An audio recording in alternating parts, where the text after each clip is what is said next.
Breaking Gulf News. Makkah, Saudi Arabia's King Salman bin Abdul Aziz vowed on Saturday to find out what caused a crane collapse that killed 107 people at Makkah's Grand Mosque ahead of the annual Hajj pilgrimage. The Hajj, which last year drew about 2 million faithful, will take place despite Friday's tragedy, Saudi authorities said as crowds returned to pray a day after the incident. Hundreds of thousands of pilgrims had already arrived in Makkah when the massive red and white crane toppled over during a thunderstorm on Friday. "We will investigate all the reasons and afterwards declare the results to the citizens," King Salman said after visiting the site, one of Islam's holiest. Parts of the Grand Mosque remained sealed off on Saturday around the wreckage of the crane, which also injured over 200 people when it crashed into a courtyard. But pilgrims continued to arrive in numbers at the mosque. "I wish I had died in the accident, as it happened at a holy hour and in a holy place," Egyptian pilgrim Mohammed Ibrahim said.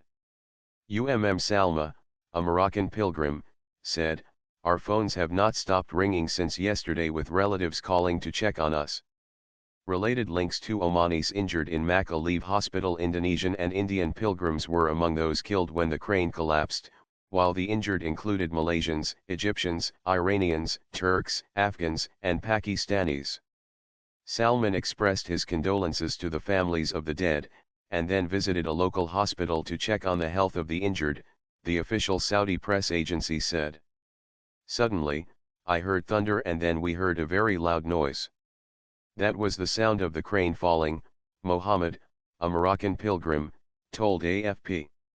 Another visitor caught up in the tragedy, Ahmed from Egypt, said he and those around him were very scared, hysterical even. A Saudi official said the Hajj, expected to start on September 21, would go ahead despite the tragedy. "It definitely will not affect the Hajj this season, and the affected part will probably be fixed in a few days," said the official, who declined to be named.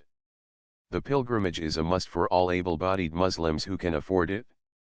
An investigative committee has immediately and urgently begun searching for the cause of the collapse, SPA reported. The contractor engaged in a major expansion of the mosque has been directed to ensure the safety of all other cranes at the site, it added. The cranes soar skywards over the sprawling expansion taking place beneath the Makkah Royal Clock Tower, the world's third tallest building. For years, work has been underway on a 400,000 square meter, 43 million square feet, enlargement of the Grand Mosque to allow it to accommodate up to 2 million people at once. Pictures of the crane collapse tragedy on Twitter showed bloodied bodies strewn across the courtyard, where part of the crane had landed atop an ornate, arched, and colonnaded section of the complex. Ifran al-Alawi, co-founder of the Makkah-based Islamic Heritage Research Foundation, suggested that the authorities had been negligent by having a series of cranes overlooking the mosque. But an engineer for the Saudi Bin Laden Group, the developer, told AFP the crane had been installed in an extremely professional way and that there had been no technical problem. "It was an act of God," he said. Saudi Bin Laden Group belongs to the family of the late al-Qaeda leader Osama bin Laden. Sheikh Ahmed al-Ghamdi, former head of Makkah's religious police, told AFP the accident was a test from God.